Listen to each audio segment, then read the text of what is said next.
are live. Absolutely.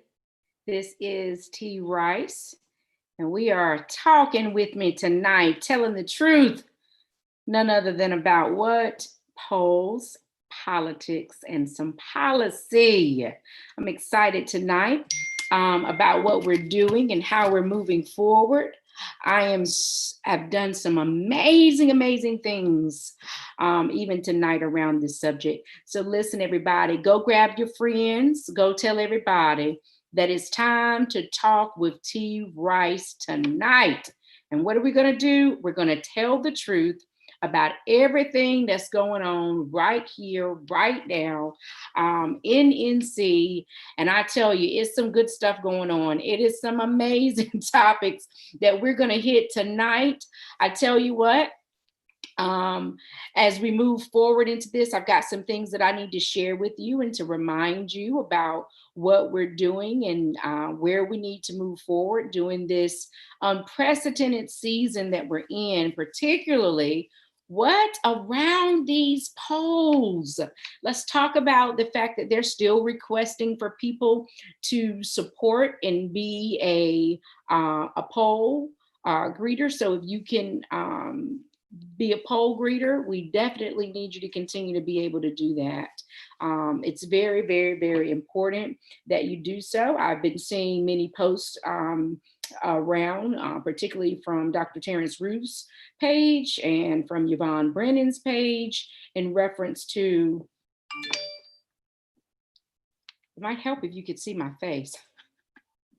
Around Yvonne Brennan's page in reference to doing poll greetings. So I know that they're having some poll greeting meets over at, I believe it's the Barwell Community Center, where you can register and sign up to be a poll greeter. So you definitely can go to the overflow.network and go on, click on that voting, and you can find out where you can actually be a poll greeter and what you can actually do. Okay. So that's putting it with the polls. Don't forget that the deadline for regular voter registration ends on, I believe, August 9th and October 9th. I'm so sorry. It ends on October 9th. And when it ends on October 9th, just doing regular registration, you can still always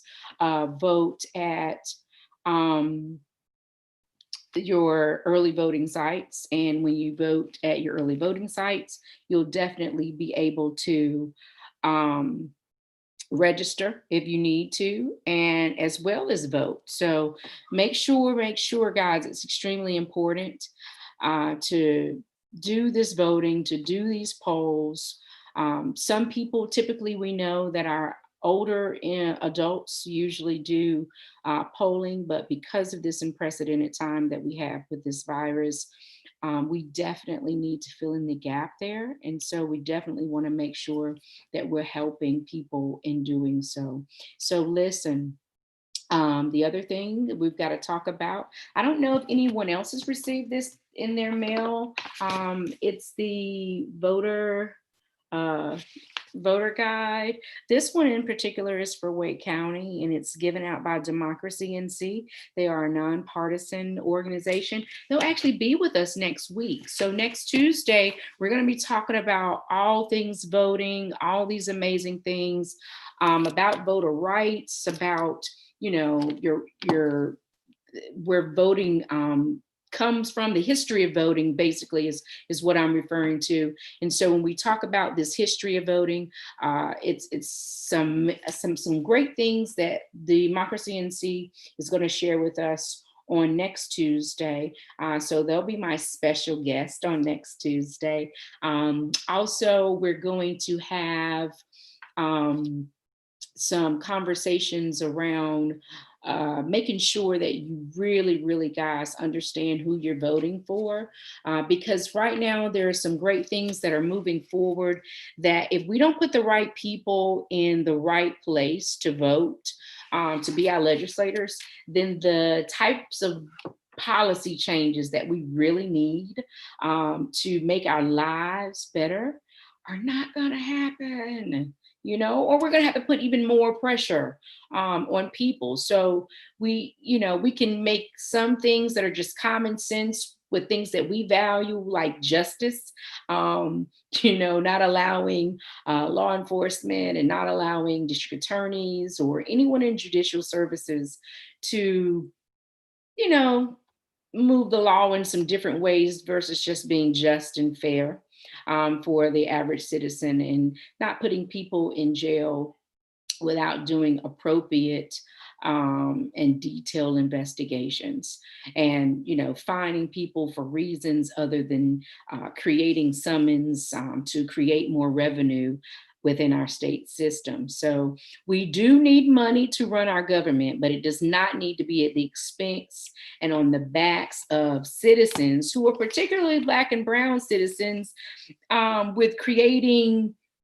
summons or giving them tickets or arresting them for things that other counterparts don't necessarily get stopped and arrested for, or they may get stopped, but they're not necessarily arrested for it, which causes revenue to be created within our systems that goes to our different counties of government. So these are things to think about. I want you to, if you receive this, if you live in Wake County like me, if you received it in other states, in other parts of the county as well, please take a look at it and see who's running, and see if these people meet your value system, and make sure that you're informed. And so I just want to inform you about my shirt. I told you 2-3 weeks ago when I was with Manny that I was going to order this shirt, and that I was going to get, what does justice look like? The Civilian Justice Bill, which is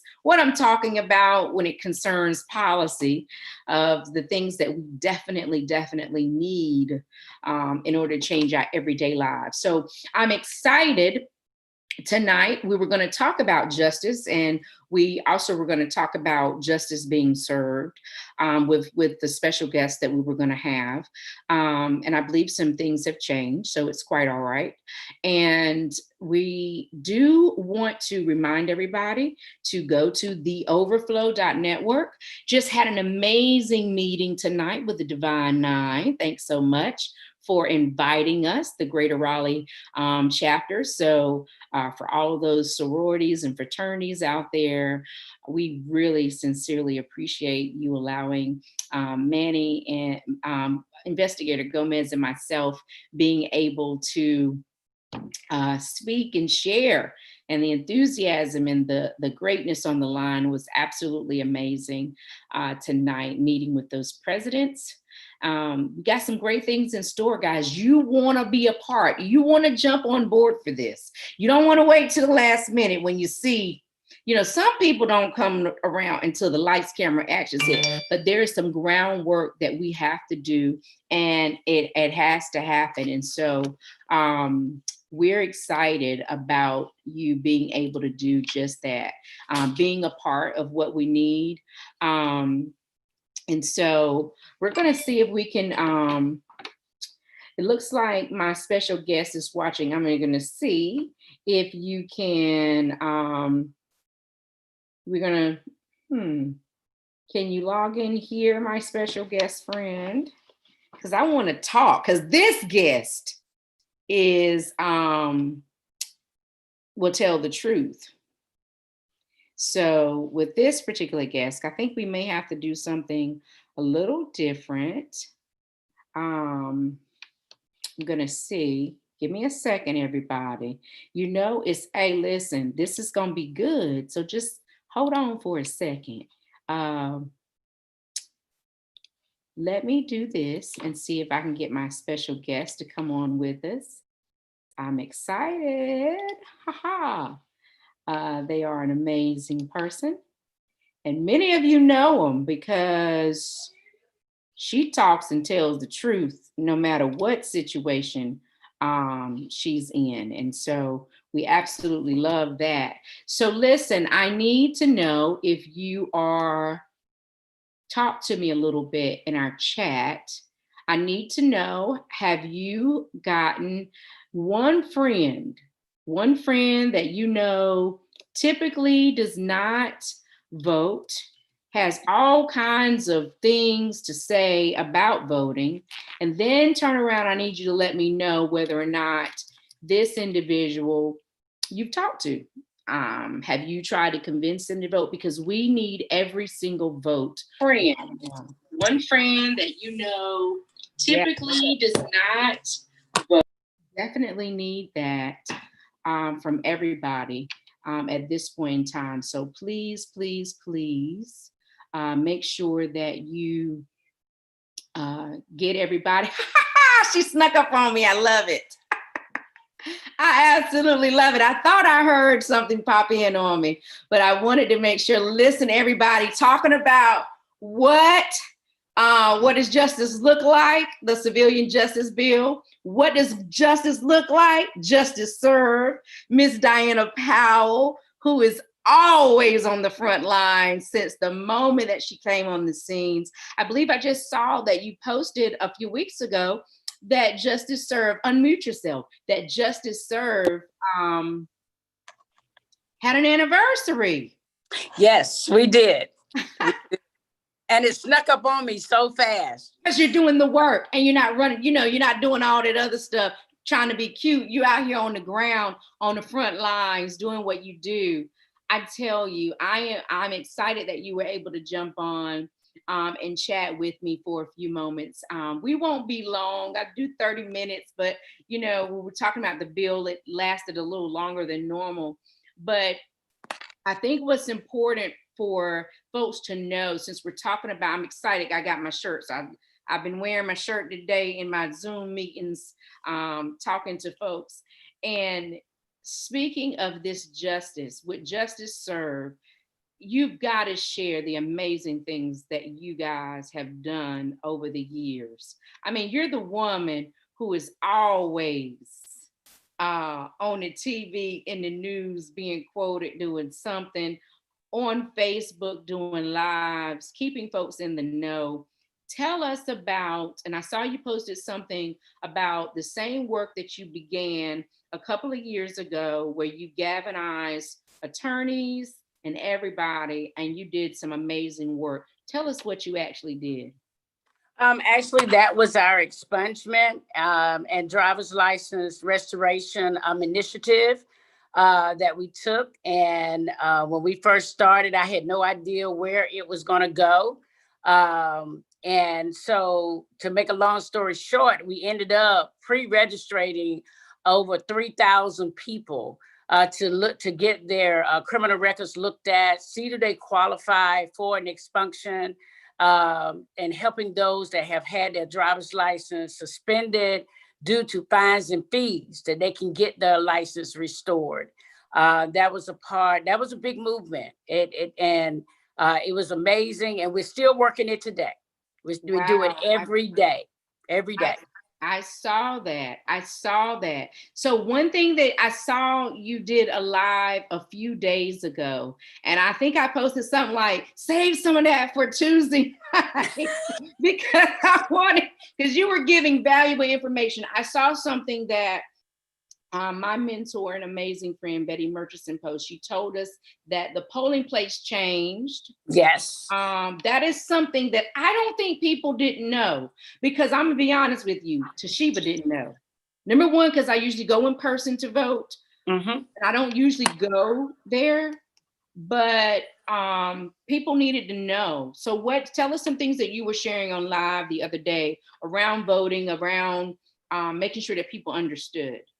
Yes, Chavis Community Center is known as one of our voting polls, especially during early voting for the Black community in Southeast Raleigh. But it will not be a voting site this year. So we have to go over to Roberts Park and we can cast our ballots there.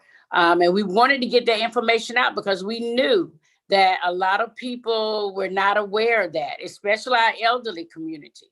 They're so used to going to Chavis, and also our, the other people that go over there, they're used to going over there. And then we were afraid that if they went and they found out it wasn't there, they would get discouraged and they just won't even go vote. So that's what we were trying to get that information out early. And also that we have been doing voter registration. I just counted the people that we have gotten registered to vote. We got 181 new people voting. And wow. So, yes, so that was a movement in itself. And the people that we had out working these voter registration sites, they were people that have been formerly incarcerated. And so talking about second chances, talking about giving opportunity, we weren't hiring people that did not have a record. We were looking for people that had a record and to be able to hire them. And that's what these young men and one young lady, and that's what they've been doing. And it's been awesome. Wow. You know what I really love about what you're doing is really empowering folks who we think is down and out and can never return back, you know, to their rightful place of serving in community or being able to vote and things like that. We know the famous millionaire that paid off all the fines and everything for a lot of folks to vote in North Carolina. I'm sorry, across the country. And so I do love the fact that we are all a part. We're a part of the reentry programs. I know my company does some work with reentry and things of that nature. So the other thing is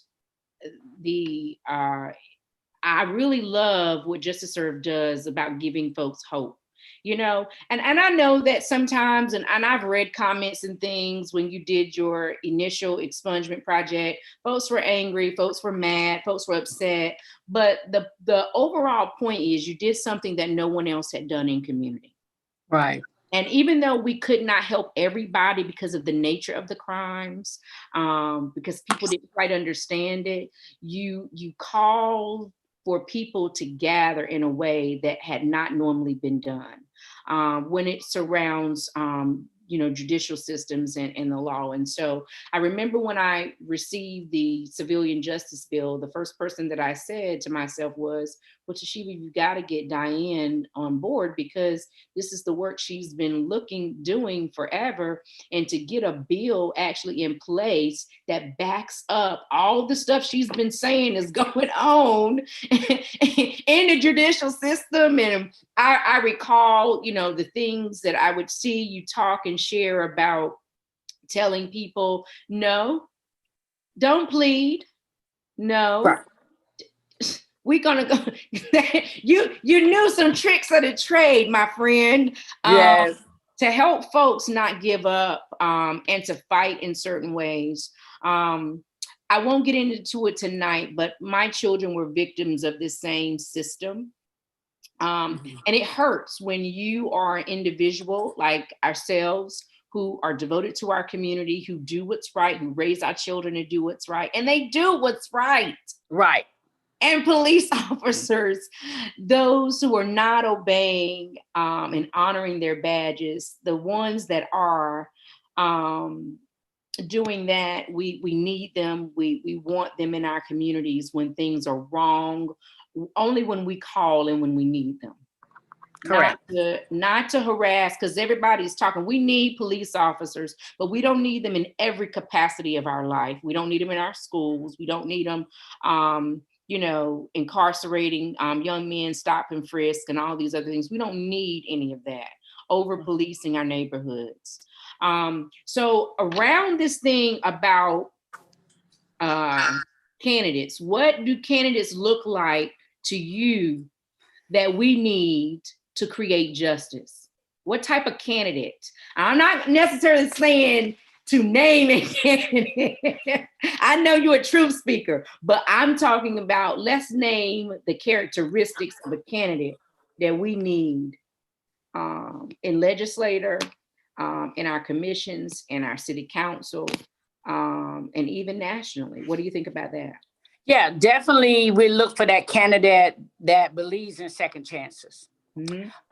That candidate that don't mind standing up and believing that right is right and wrong is wrong. When you see wrong, don't be afraid to call it out for what it is. We need that type of candidate. We Yes. need that candidate that don't mind coming back into the community and speaking to the people that elected them.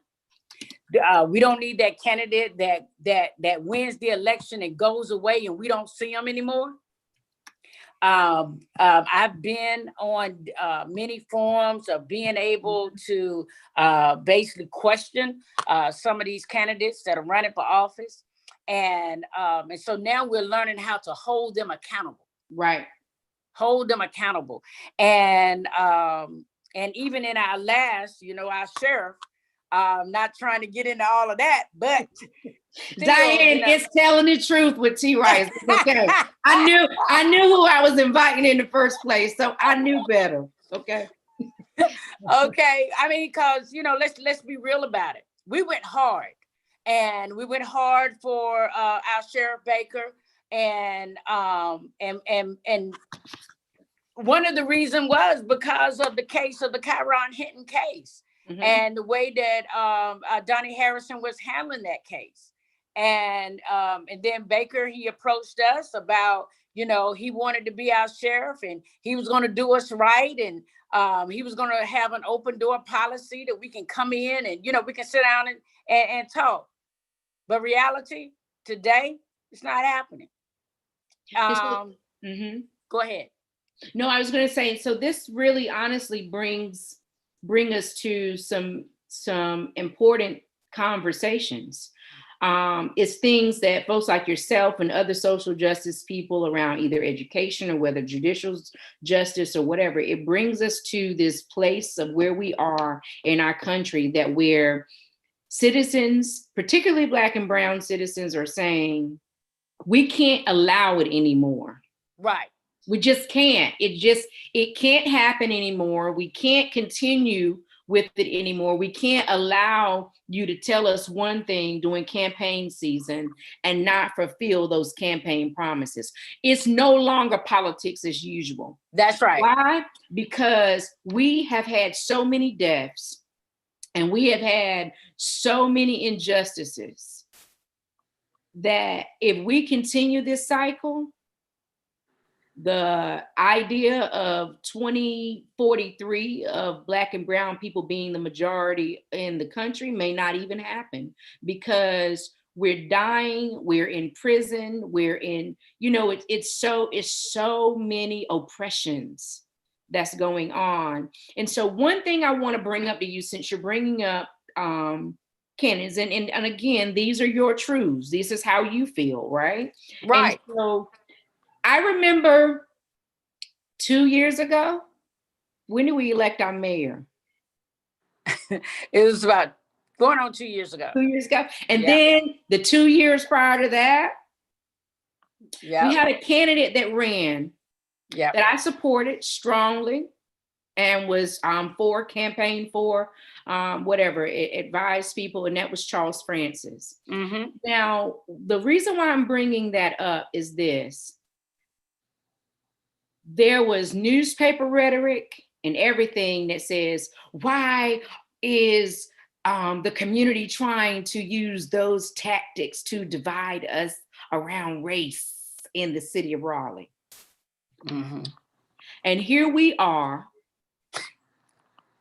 a few years later, having a national crisis. Not necessarily the COVID-19 crisis, but a national racial injustice crisis, where everybody thought, no, not our Raleigh, no, not our NC, no, not our country. We are allowing people to do this and that. We don't have racism, but yet here it is. And yet there were countless studies before the horrendous killing of George Floyd. Before any of that, these things were happening every single day. And people didn't want to listen to us. They didn't want to believe that our amazing police officers, that we make them policemen of the year and all these things, would pad people's files and all these kinds of things. They didn't want to believe it. Diane, what do you want to say? I know you got something to say. Wow. I mean, it's so much to impact in that, to unpack that, because we live with it every day. And if going back to what I was saying about these elected officials, and when you do not do what you promised you would do while you're on your campaign trail, it affects other good candidates that are coming along. Right. You know, and that's why now we're having such a hard time to get people back to the polls, because they lost their trust in our democracy. You know, they said, well, what does it matter? It's not, you know, we get them in there and they do what they want to do. They forget about it. So we're battling that every day. And down to the police brutality, we just got to call it out for what it is. I've been a victim of the police brutality. I've had officers that lie on me, that have stopped relationships between myself and the chief. Which we were, you know, trying to reach out for resources were around our gang intervention and gang prevention programs. I mean, literally lied. And I'm still waiting on that apology from her, because I know by now she knows that those officers lied. Yeah. And so, I mean, it is what it is. And we just got to continue to call it out, see it for what it is, and then make some changes about it. Going back real quick, about the expungement, what came out of that expungement movement, because we knew everybody was not going to qualify for an expungement, but we wanted to show that there was a need in our community. That's right. So and you did it. that's how that second chance bill 562 came about. That's how we were able to get that second chance bill passed, because they saw that there was a need. And when we put over 1,000 people on Jones Street in our legislative building, they didn't have no choice but to pass that bill. Yeah. Yeah. Wow. Yep. Yeah. I'm telling you, man, the work you're doing is really amazing. The polls, listen, let's go back to these polls. And going back to exactly what you just said about when candidates don't do what they say, and we get people to come out like you just did, 100 and how many? 51? No, 171. 171 new people that's registered to vote. And also we had a bill that, a law just passed about people that have felons on their record. And if you're on probation and parole and it was extended because of fines and fees, they can vote now. Oh, wow. So those are things that I definitely need to post on the overflow.net. And I can send this to you. That's the new law. Board of Election has sent out a sheet on it where they can vote. There was a lawsuit. We won half of it. What we wanted was everybody to be able to vote. Right.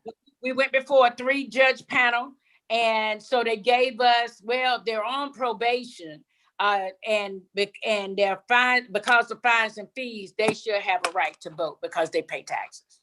Wow, absolutely. Hats off to everybody who worked on that and around that, and your boots on the ground as always. I was gonna say there was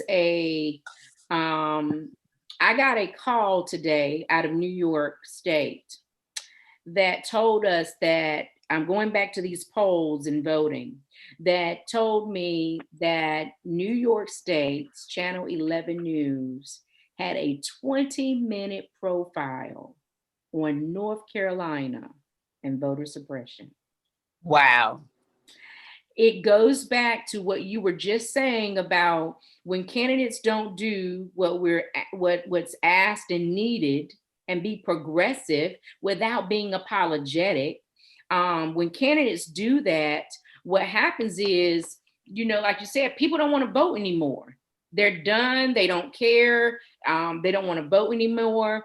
And so the other thing that I was going to say is that it was around what you opened up with about polls, when you opened up about the longstanding Chavis part no longer being. Yep, that's voter suppression. That was deliberately set. Right. And so I had a snippet. It was a 2-minute, but I won't share, but I will put the link in there of a video all the way in New York, talking about voter suppression right here in North Carolina, talking about our first Black Chief Justice that was elected in North Carolina, and how these men for all these years have been working on, there was 3 particular men, I apologize, I didn't write it down, that has been fighting and focusing on voter rights, right? And stopping voter suppression. And when we close all of these polling places, we do just that. We enact voter suppression. And so when people can't vote, they can't change things. And it goes back to the people, the 171 people, I'm probably sure you had to work hard to get them to register. Now we got to turn around and get those 171 people to the actual poll. And so we need elected officials that will do what they said. Now, I'm, for one, telling anyone that is a part of me in any area of what we're doing, we won't stand for it any longer. That's right. If you don't do right, you got to go. It's no, I posted something, I rather deal with the devil I know. Yep. Than the one I don't, that say you on my team and won't be progressive about what you do. The one thing I'm going to say is, I'm going to say this, and that is, we have been waiting too long. It's time for people to stop telling us, well, just wait a moment, just keep working with us. We're going to get there. This is hard. No, I watched in 2008 and 9, I watched Wake County, North Carolina's Board of Education flip. I watched it flipped, and it wasn't in the place of my values that I appreciated. Right. And I watched that thing flip, and I watched that board do everything they said they were going to do. Mm-hmm. They didn't hesitate. They were not unapologetic about their movement. And that is the type of person that candidates that I am supporting, that I'm saying, if you know that you're a candidate that I support, I'm looking for you to be progressive and to be unapologetic and to stop playing these neutral games and towing the line, because my Black son's life depends on you doing that. So now I've stripped it over to this activist, to an angry Black mama. Yeah.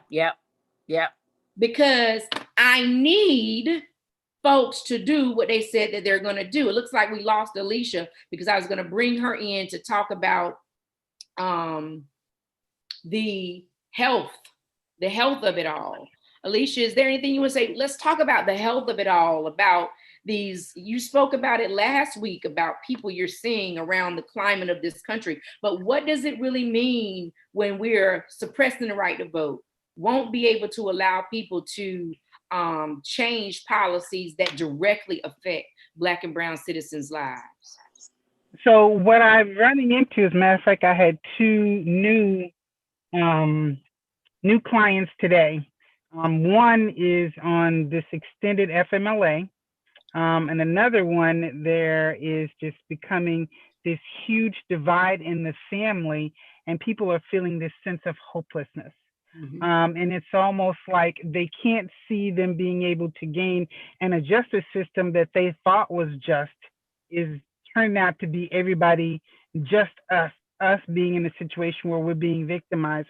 And I have likened it to, and as I'm telling them in sessions, I said, we have, what I kind of call artificial mental health, which means there are real things that you're having real responses to. And I want to separate that from what I consider like organic matters. That's that stuff that you take medication for, because the stuff that they're dealing with, medication is not going to fix that. And I'm so mindful that to tell them, while I don't poo-poo medication, please understand, you still have to do the work. You still have to wake up. I don't want your brain so sedated that you can't make any action to change the world that you're living in. I'm seeing way more anxiety come through the door. I'm starting to see one client twice in a week, right? And it's real. Cigna has put it out, Aetna's put it out, I think a couple other the insurances, that they're covering mental health between now and the end of the year. It is just that pervasive. Like, people are out there struggling. But if you feel like you have no hope, if you can't see your way clear, if you're going down this path and this is blocked, you guys know that all of this stuff first started with the mail, and then now it's the poll watchers, and then now it's perverting the justice, and then now you have all these other entities that are coming in and trying to block the path of these things, that people feel, what's the point? And I like the fact that there is this campaign for planning your vote. We're going to have to be vigilant. And I'm really excited that I am seeing on my end, a lot of our Caucasian brothers and sisters are standing up and locking arms with us. Absolutely. And I'm really excited to see that, because they'll be able to see that things are not as they appear. There is a real disparity in the process, but I want to make sure that I give people clarity about what's happening. This is not just because your brain chemistry off. There's some real things that are happening. I'm talking about it even when I go and I'm working in the hospital. It has become pervasive in those inpatient systems, that people feel overwhelmed. And that is become a very real thing. Everybody walking out of this thing, the mental health system is exploding. It is exploding. Just when I thought there couldn't be any more room. The thing I want to say, Alicia, I want to jump in talking about this mental health. It goes back to what Diane was talking about, getting people to vote, to register to vote, getting them to the polls, and helping them understand, no, we're going to hold our elected officials accountable. It goes back to right now. I shared the Democracy NC's folder that came, the bulletin that came. It goes back to electing the candidates. Yay! It goes back to electing candidates. You're talking about health disparity. You're talking about people are in real situations outside of regular mental health. You're talking about folks who are being overwhelmed by this system of racism mentally, but have no insurance. But yet certain candidates want to dismantle any type of health insurance that people can get currently through our Affordable Care Act. Not amend it, not fix wherever the flaws might be, the same way that we fixed and amended flaws with Social Security and all the other great bills that people opposed in the beginning, but see now the relevance of those bills in today's time and how it was great. And so, and not coming in and thinking about the millions of North Carolinians that need health insurance and could get health insurance, who are all these low working wage individuals whose employers don't provide health insurance by playing business games with giving people part-time work and having all these multiple part-time employees and not making them full-time, so that they're not getting any benefits. Absolutely. And so folks are hurting. So guys, we're saying to everybody that's listening, you must vote. Your life depends on it. I was on Oprah Winfrey's Own Your Vote virtual forum that she had a couple of weeks ago with NAACP, and it was really, really great. And that's what we have to do. We have to, and that's Oprah's tagline. So don't come after me. Own your vote. We all know who owns. So I'm just saying, we can't afford. I'm just saying, I'm putting all candidates on notice. I can't go with your rhetoric. I'm telling you, if you don't get in there and progressively do what needs to be done, ignite your own base. Right. Because the other people are certainly igniting their own base. Absolutely. And by numbers, we have it. And so it's really important. And I found it for me, where my role comes in this, is that at the end of the day, I have to help people understand how it's a kitchen table issue for them. We can echo that we need to vote and this is important, and they seem so far removed from it. And so when I talk to them about look at what's happening and how this is directly impacting you personally, the ones you care about, your job, is this going to be around your economics? Vote for the dog catcher. I don't care who it is, but you're going to have to see how it personally impacts you. We have done a poor job of educating ourselves and expect people to just put an IV in our arm and tell us and feed us what we need without us doing our due diligence. That's where, for me, the conversation is calling out willful ignorance on our part to not educate ourselves and just and checking the sources of everything. I charge everything, and I even tell my clients, you don't have to believe anything I say. Check your sources. Then you decide. But I need you to wake up. I need you to change it, to be a part of changing your own world and not just taking this thing as, well, we are powerless in this process and we can't do anything. And when we get in there and nobody votes us in. Now, that's one thing I like about Mike Espy down there in Mississippi. He'll get on the ballot every time they got one. God bless him. He in the reddest of all the red states. I mean, you just can't get much redder than Mississippi. But at the end of the day, you keep trying and you keep trying and you do your due diligence. And by numbers, we have it. But we have too many people who refuse to educate themselves because we are going to move in a zone of discomfort. And that's part of this distress tolerance. I tell people, you're going to be uncomfortable.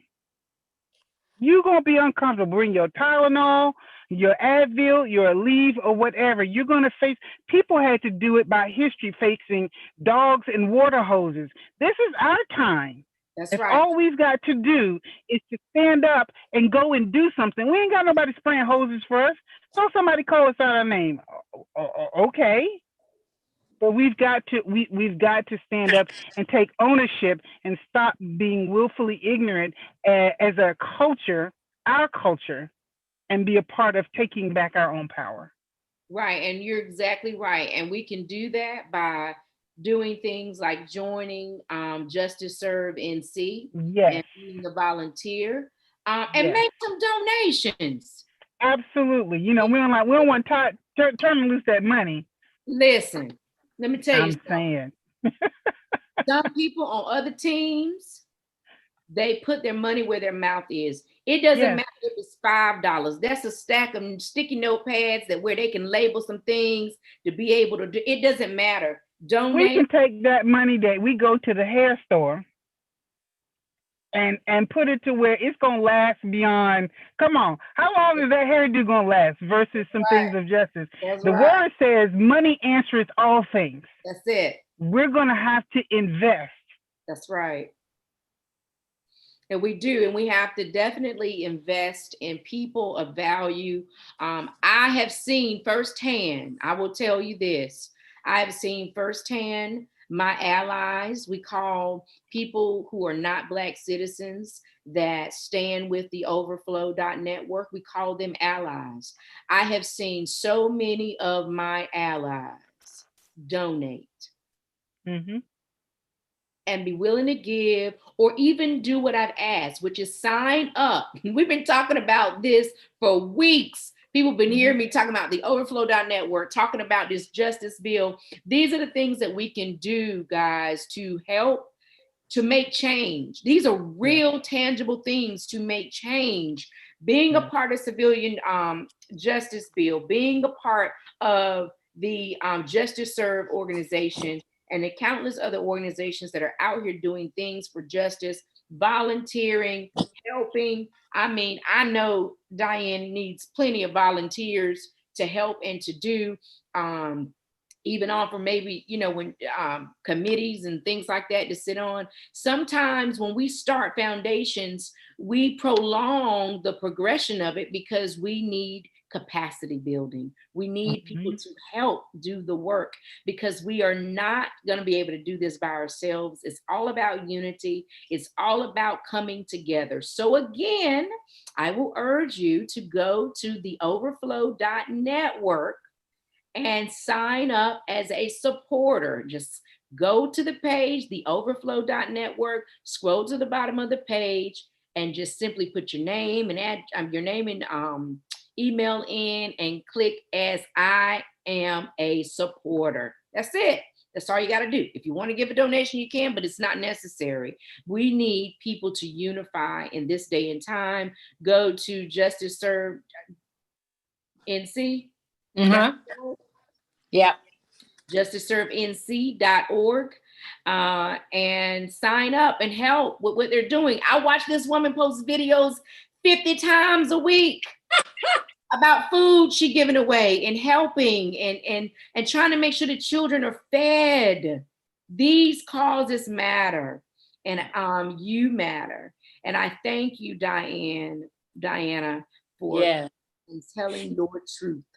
Yeah. And you know, and I want to say this, I refuse to be that crab in the bucket that's pulling somebody down. I want to see everyone get out of the bucket. That's right. You know, and we run up against that so much, you know, the jealousy, the hate, but you don't know what we go through. Sometimes we want to lay in the bed, but because of the God that's in us, it causes us to keep going. That's right. You know, and sometimes I ask, you know, Lord, when am I ever going to stop this thing? He said, until I get ready for you to stop. So therefore you keep going. Oh, I echo and hear those words, which is the reason why I'm on TV, on social media at 9:00 at night when everybody knows me that I'm in the bed at 8:30 and 9. And to start a show at 9, it is definitely the will and work of God about talking our truth, about telling the truth. Thank you so much for what you've done. Thank you for agreeing to come on and share your truth tonight about community and what you think. I appreciate it. Alicia, you know, I always appreciate you. And I always thank you for always showing up and being with us, because that's my friend. Alicia and I could talk all day and all night about this, but we have to bring in our special gifts. And I thank you, Diana Powell from Justice Serve NC. Thanks everybody for joining us tonight. And we just want to say, have a positive and productive day. Good night, everybody. Good night. Thanks for having us.